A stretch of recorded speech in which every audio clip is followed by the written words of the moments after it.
Good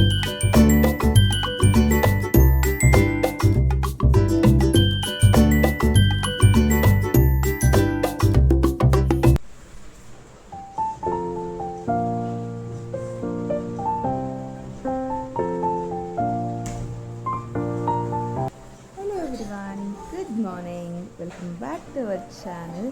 so ನಮ್ಮ ಹೆಣ್ಮಕ್ಳಿಗೆ ಬೆಳಗ್ಗೆ ಎದ್ದ ತಕ್ಷಣ ಮನೆ ಕೆಲಸ ಸ್ಟಾರ್ಟ್ ಆಗೋಗ್ಬಿಡುತ್ತೆ. ಹೀಗೆ ಸ್ಟಾರ್ಟ್ ಆಗಿದ ತಕ್ಷಣ ನಮ್ಮ ಕೆಲಸಗಳು ಸ್ಟಾರ್ಟ್ ಆಗಿಬಿಡುತ್ತೆ. ಸೊ ಅದೇ ರೀತಿ ಇವತ್ತು ಬೆಳಗ್ಗೆ ಎದ್ದ ತಕ್ಷಣ ಎಲ್ಲ ಬುಕ್ಕು, ಅವಳ ಟಾಯ್ಸು ಎಲ್ಲ ಹರಿವಿದ್ಲು. ಅದನ್ನೆಲ್ಲ ತೆಗೆದು ಸ್ವಲ್ಪ ಅಲ್ಲೆಲ್ಲ ನೀಟಾಗಿ ಆರ್ಗನೈಸ್ಡ್ ಎಲ್ಲ ಮಾಡಿಕೊಂಡು ಎಲ್ಲದು ಕೆಲಸ ಮಾಡೋದಕ್ಕೆ ಸ್ಟಾರ್ಟ್ ಮಾಡಿದೆ. ಅದೆಲ್ಲ ಮುಗಿಸಿ ನನ್ನ ಡೇ ಸ್ಟಾರ್ಟ್ ಜೊತೆಗೆ ನಾನು ಒಂದು ಡಿವೋಷ್ನಲ್ ಸಾಂಗ್ಸ್ ಎಲ್ಲ ಹಾಕ್ಕೊತೀನಿ. ಅದು ಹಾಕ್ಕೊಳ್ಳೋದ್ರಿಂದ ನನಗೆ ಹೋಲ್ ಡೇ ಆರಾಮಾಗಿ ಒಂದು ಪಾಸಿಟಿವ್ ಎನರ್ಜಿಯಿಂದ ಹೋಲ್ ಡೇ ನನ್ನ ಡೇ ಸ್ಟಾರ್ಟ್ ಆಗೋದಕ್ಕೆ ಹೆಲ್ಪ್ ಆಗುತ್ತೆ. ಸೊ ಹಾಗಾಗಿ ನನಗೆ ಮೈಂಡ್ ಕಾಮ್ನೆಸ್ ಆಗಿರುತ್ತೆ. ಸೊ ಹೋಲ್ ಡೇ ಹಾಗಾಗಿ ನಾನು ಪ್ರತಿದಿನ ಅದೊಂದು ಅಭ್ಯಾಸ ಮಾಡ್ಕೊಂಡ್ಬಿಟ್ಟಿದ್ದೀನಿ. ಸೊ ಹಾಗಾಗಿ ಅದನ್ನು ಹಾಕ್ಕೊತಾ ಇದ್ದೀನಿ.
ನಂತರ ಸ್ವಲ್ಪ ನೀರು ಎಲ್ಲ ತೆಗೆದ್ಬಿಟ್ಟು ಇವಾಗ ಅದ್ರದ್ದು ಲಂಚ್ ಬಾಕ್ಸ್ಗೆ ಇವತ್ತು ಕಾರ್ನ್ ಬೇಕು ಅಂತ ಹೇಳಿದ್ಲು, ಸ್ವೀಟ್ ಕಾರ್ನು. ಸೊ ಹಾಗಾಗಿ ಅದನ್ನೆಲ್ಲ ಇದು ಮಾಡಿಕೊಂಡು ಬಾಯ್ಲ್ಡ್ ಮಾಡ್ಕೊಳ್ಳೋಣ ಅಂತ ಮಾಡ್ತಿದ್ದೀನಿ. ನಾನು ಇದನ್ನು ಬಾಯ್ಲ್ ಮಾಡೋದಿಲ್ಲ. ಸೊ ನಾರ್ಮಲ್ ಕನ್ನದ ಬಟ್ಟಲು, ಸೋಸೋ ಬಟ್ಟಲು ಇರುತ್ತಲ್ವ, ಸೊ ಅದರಲ್ಲಿ ನಾನು ಇದನ್ನು ಜಸ್ಟ್ ಸ್ಟೀಮ್ ಮಾಡ್ತೀನಿ.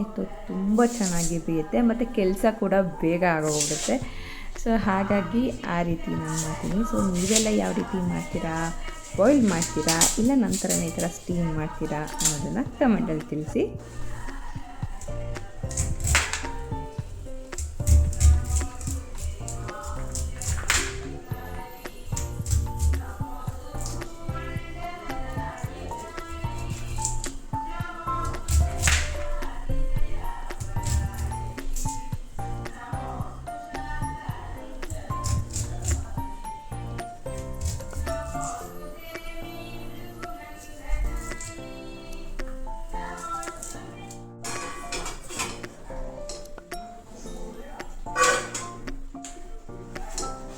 ಜಸ್ಟ್ ಸ್ಟೀಮ್ ಆಗೋದಕ್ಕೆ ಒಂದು 5 to 10 ಮಿನಿಟ್ಸ್ ತಗೊಂಡು ಎಲ್ಲ ಚೆನ್ನಾಗಿ ಬಾಯ್ಲ್ ಆದಮೇಲೆ ಅದಕ್ಕೆ ಸ್ವಲ್ಪ ಲೆಮನ್ನು, ಚಿಲ್ಲಿ ಫ್ಲೇಕ್ಸು, ಆರಿಗೆನೋ ಎಲ್ಲ ಹಾಕಿ ಮಿಕ್ಸ್ ಮಾಡಿ ಅವಳ ಡಬ್ಬಿಗೆ ಹಾಕಿದೆ. ಅದ್ರ ಜೊತೆಗೆ ಸ್ವಲ್ಪ ಬಾದಾಮಿ, ಗೋಡಂಬಿ ಅಥವಾ ಯಾವ್ದಾದ್ರು ಒಂದು ಫ್ರೂಟು ಈ ಥರ ಹಾಕಿ ಕಲಿಸ್ತೀನಿ.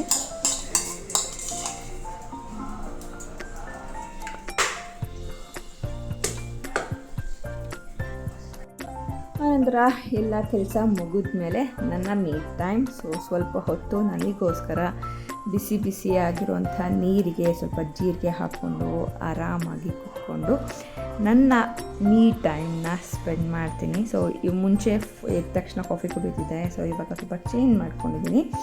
ಸೊ ಸ್ವಲ್ಪ ವಾರ್ಮ್ ವಾಟರ್ ಮಾಡಿಕೊಂಡು ಅದಕ್ಕೆ ಸ್ವಲ್ಪ ಜೀರಿಗೆ ಅಥವಾ ಕೆಲವೊಂದಿನ ಮೆಂತ್ಯ ಈ ರೀತಿ ಹಾಕ್ಕೊಂಡು ಸ್ವಲ್ಪ ಹೊತ್ತು ಕೂತ್ಕೊಂಡು ಆರಾಮಾಗಿ ರಿಲ್ಯಾಕ್ಸ್ಡಾಗಿ ನನ್ನ ಮೀ ಟೈಮ್ ಎಂಜಾಯ್ ಮಾಡ್ತೀನಿ. ಎಲ್ಲ ಕೆಲಸ ಮುಗಿಸಿ ಇವಾಗ ಜಿಮ್ಮಿಗೆ ಹೊರಡೋ ಟೈಮು. ಸೊ ಏನೇನು ಬೇಕು ನನಗೆ ಅದನ್ನೆಲ್ಲ ರೆಡಿ ಮಾಡ್ಕೊತಾ ಇದ್ದೀನಿ.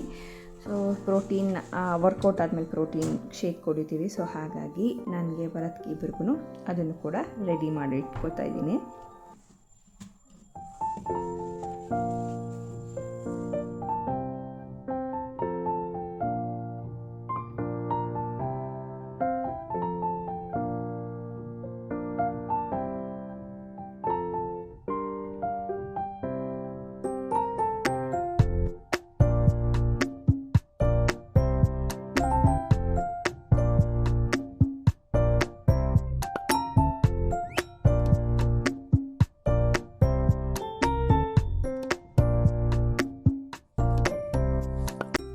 ಮುಗಿಸ್ಕೊಂಡು ಬರೋ ಅಷ್ಟೊತ್ತಿಗೆ ಟೈಮ್ ಕೂಡ ಆಗೋಗ್ಬಿಟ್ಟಿರುತ್ತೆ. ಸೊ ಬೇಗ ಬೇಗ ಲಂಚಿಗೆ ರೆಡಿ ಮಾಡ್ಕೊಬೇಕು ಅಲ್ವಾ.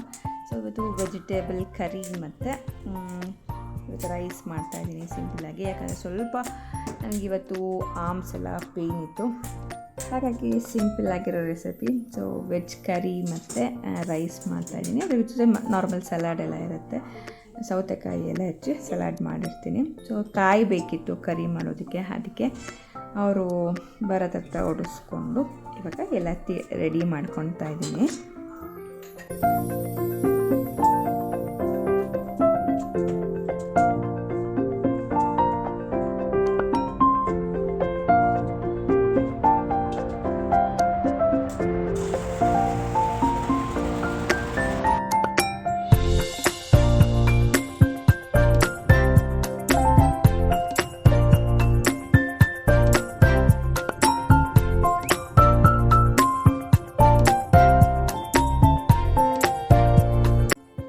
ಸಂಜೆ ಸ್ವಲ್ಪ ಆಚೆನೂ ಕೆಲಸ ಇತ್ತು, ಹಾಗೆ ಬರ್ತಾ ಇಲ್ಲಿ ಬೇಲ್ಪುರಿ ತುಂಬ ಚೆನ್ನಾಗಿ ಮಾಡ್ತಾರೆ, ಹಾಗಾಗಿ ಅದನ್ನು ತಿನ್ನೋಣ ಅನಿಸ್ತು. ಸೊ ಅದನ್ನು ಪಾರ್ಸಲ್ಸ್ ತೊಗೊಂಡೋಗಿ ಮನೆಯಲ್ಲಿ ಆರಾಮಾಗಿ ಕುತ್ಕೊಂಡು ತಿನ್ಬೋದು. ಮನೇಲಾದರೆ ಇಲ್ಲಾಂದರೆ ಅಲ್ಲಿ ನಿಂತ್ಕೊಂಡು ತಿನ್ನಬೇಕು, ಹಾಗಾಗಿ ಮನೆಗೆ ಪಾರ್ಸಲ್ಸ್ ತೊಗೊಂಡು ಬಂದ್ವಿ.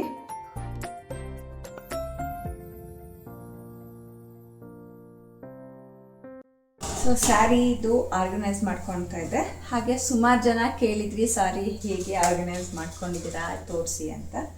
ಸೊ ನಾನು ಈ ರೀತಿ ಕವರ್ಸ್ ಏನು ಬರುತ್ತೆ ಸೊ ಅದನ್ನು ತರಿಸ್ಕೊಂಡಿದ್ದೆ. ನಾನು ಇದನ್ನು ಅಮೆಝಾನು ಯಾವುದೋ ಒಟ್ಟಿನಲ್ಲಿ ತಗೊಂಡಿದ್ದೀನಿ. ಸೊ ಅದ್ರ ಲಿಂಕ್ ಬೇಕಾದ್ರೆ ಡಿಸ್ಕ್ರಿಪ್ಷನ್ ಬಾಕ್ಸಲ್ಲಿ ಹಾಕಿರ್ತೀನಿ, ಚೆಕ್ ಮಾಡ್ಕೊಳ್ಳಿ. ನಾನು ಇಲ್ಲಿ ಸಿಲ್ಕ್ ಸ್ಯಾರಿ ಸಪ್ರೇಟ್ಸು ಮತ್ತು ನಾರ್ಮಲ್ ರೆಗ್ಯುಲರ್ ಸ್ಯಾರೀಸ್ ಏನಿರುತ್ತೆ ಸೊ ಅದಕ್ಕೆ ಸಪ್ರೇಟಾಗಿ ಇಟ್ಕೊತಿದ್ದೀನಿ. ಸೊ ಯಾವ ರೀತಿ ಜೋಡಿಸ್ತಿದ್ದೀನಿ ತೋರಿಸ್ತಿದ್ದೀನಿ. ಸೊ ಇದು ಕೆಲವೊಂದು ಸೂಟ್ ಕೇಸಲ್ಲೆಲ್ಲ ಇಟ್ಬಿಟ್ಟಿದ್ದೆ, ಸೊ ಅದನ್ನ ಎತ್ತಕ್ಕೆ ಮಾಡೋಕ್ಕೆ ಕಷ್ಟ ಆಗಿತ್ತು, ಹಾಗಾಗಿ ಈ ರೀತಿ ಜೋಡಿಸ್ಕೊತಿದ್ದೀನಿ. ಹತ್ತಿರದಿಂದ ನಾನು ನಿಮಗೆ ತೋರಿಸ್ತೀನಿ ಯಾವ ರೀತಿ ಜೋಡಿಸ್ಕೊಂಡಿದ್ದೀನಿ. ಜಾಸ್ತಿ ಏನು ಸ್ಯಾರೀಸ್ ತೊಗೊಂಡಿಲ್ಲ, ಮದುವೆಯಲ್ಲಿ ತೊಗೊಂಡಿದ್ದು ಮತ್ತು ಇವಾಗ ಯಾವಾಗಲೂ ಒಂದೊಂದು ಸತಿ ಮಧ್ಯದಲ್ಲಿ ಯಾವಾಗಲೂ ತೊಗೊಂಡಿರೋದು ಒಂದೊಂದಿವೆ. ಇನ್ನೂ ಸುಮಾರು ಸ್ಯಾರೀಸ್ ನಾನು ಅಮ್ಮನ ಮನೇಲಿ ಬಿಟ್ಟು ಬಂದಿದ್ದೀನಿ.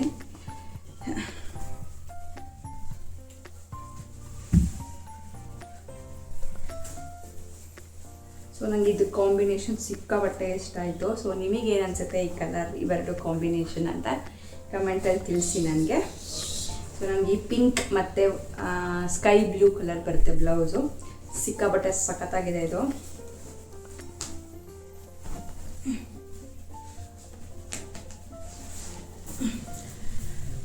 ಮತ್ತು ಈ ಸ್ಯಾರಿ ಬಂದು ನಂದು ಮದುವೆ ಸ್ಯಾರಿ. ಸೊ ಧಾರೆ ಉಟ್ಕೊಳ್ಳೋಕ್ಕೆ ಅಂತ ತೊಗೊಂಡಿದ್ದು.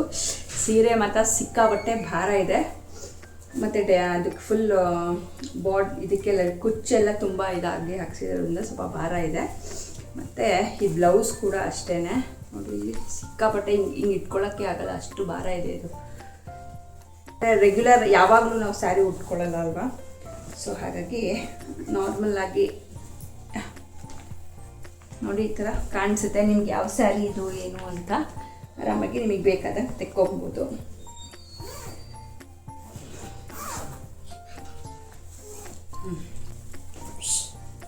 ಮತ್ತು ಈ ಸ್ಯಾರಿ ಅಂತೂ ನಮ್ಗೆ ಸಿಕ್ಕಾಪಟ್ಟೆ ಫೇವ್ರೇಟು. ಸೊ ಜಾಸ್ತಿ ಉಟ್ಕೊಳ್ಳೋದು ಅಂದರೆ ಇದೇನೆ. ಸೊ ಇದು ಸ್ವಲ್ಪ ಹಾಗೆ ಇದೆ, ಸ್ವಲ್ಪ ಭಾರ ಇದೆ ಇದು ಕೂಡ.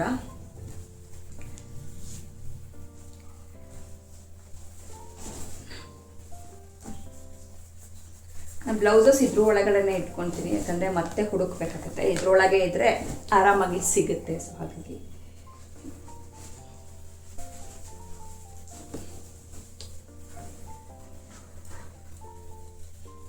ಫ್ರೆಂಡ್ಸ್ ನೋಡಿದ್ರಲ್ವಾ, ಸೊ ಯಾವ ರೀತಿ ನಾನು ಆರ್ಗನೈಸ್ಡ್ ಮಾಡ್ಕೊಂಡಿದ್ದೆ, ಸ್ಯಾರೀಸ್ ಎಲ್ಲ ಆರ್ಗನೈಸ್ ಮಾಡ್ಕೊಂಡಿದ್ದೀನಿ ಅಂತ.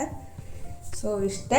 ಸೊ ಇದ್ರದ್ದು ಆರ್ಗನೈಸರ್ ಏನಾದರೂ ನಿಮಗೆ ಬೇಕು ಅಂತಂದರೆ ಡಿಸ್ಕ್ರಿಪ್ಷನ್ ಬಾಕ್ಸಲ್ಲಿ ಲಿಂಕ್ ಹಾಕಿರ್ತೀನಿ, ಹೋಗಿ ಚೆಕ್ ಮಾಡಿ. ಸೊ ಇದಾಗಿತ್ತು ಇವತ್ತಿನ ನನ್ನ ಈ ವ್ಲಾಗ್ ನಿಮಗೆ ಇಷ್ಟ ಆಗಿದೆ ಅಂದರೆ ಪ್ಲೀಸ್ ಲೈಕ್ ಮಾಡಿ, ಹಾಗೆ ಇನ್ನೂ ಸಬ್ಸ್ಕ್ರೈಬ್ ಮಾಡದೆ ನೋಡ್ತೀರಾ ಅಂದರೆ ದಯವಿಟ್ಟು ಸಬ್ಸ್ಕ್ರೈಬ್ ಮಾಡ್ಕೊಳ್ಳಿ. ಸೊ ಸಿಗೋಣ ಮತ್ತೆ ಮುಂದಿನ ವಿಡಿಯೋದಲ್ಲಿ. ಅಲ್ಲಿವರೆಗೂ ಟೇಕ್ ಕೇರ್, ಬಾಯ್.